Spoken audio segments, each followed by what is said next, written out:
Hey mga ka-spy, good morning. Andito tayo mga third year student. Mga ka-spy, magpakilala kayo. Shoutout muna kayo sa ka-spy natin. Shoutout.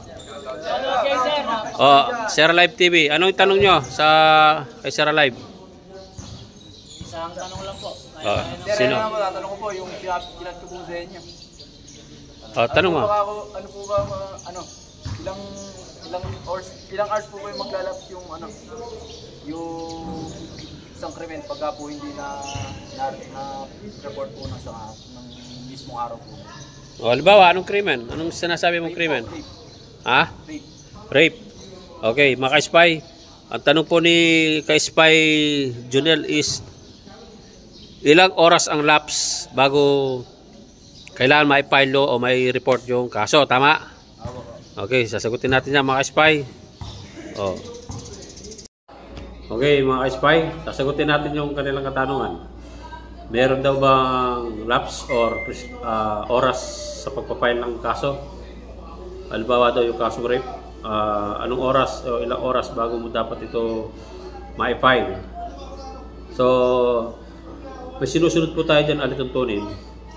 Unang-una, meron tayong tinatawag na prescriptive period. Yung isang krimen, halimbawa ng rape or murder, within this span of 20 years, kailangan yung kaso na yon ma-file mo. Kapag physical injury naman, within 45 days, kailangan ma-file yan. So, yun yung tinatawag na yung light offense, tsaka yung capital offense. So, yung rape, pasok siya sa capital offense. Kailangan, within this span of 20 years, may kaso ka na ma-file. Yun lang ang sinasabi ng batas. Pero sa totoong buhay, naipapile naman kagad dyan.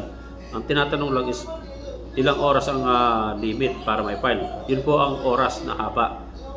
Ang isang tanong siguro niya, ang tinatanong siguro niya, is kung ilang oras pwedeng arestuhin yung gumawa ng krimen.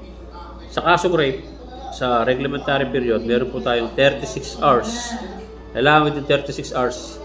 Pag na-aresto mo yung tao, maipa-inquest mo siya. So, yun po yung reglementary period, hot pursuit operation. Pag hindi siya nahuli ng aktual, hindi siya nahuli ng inflagrante delicto, papasok siya sa hot pursuit, within 36 hours, kailangan ma-file mo yung kaso niya. So, yun po yun. Magkaiba po yung prescriptive period do sa reglementary period. Ano po, mga ka-spy? So, pag may tanong, may comment, sa comment section po tayo. Maraming salamat, ka-spy.